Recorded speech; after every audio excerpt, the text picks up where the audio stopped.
خب عزیزم سازو بذار روشونه، انگشتش دست بغل چسب یک. آفرین. خب آرشم دستت بگیر، انگشت کوچیک رو آرشم گرد.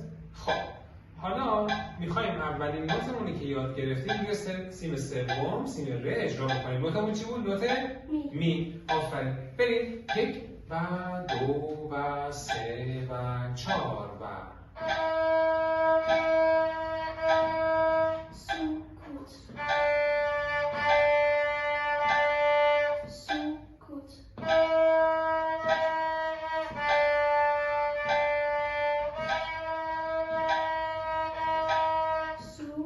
خب حالا یه چند تا چیز رو باید رعایت بکنیم آرسیز قشنگ.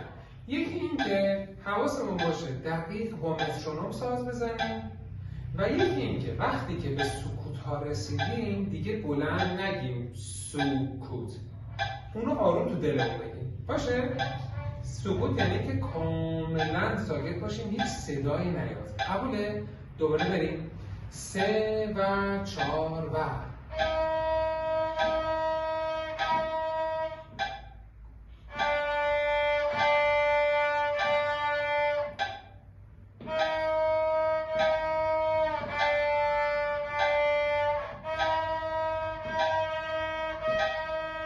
آفرین، عالی بود.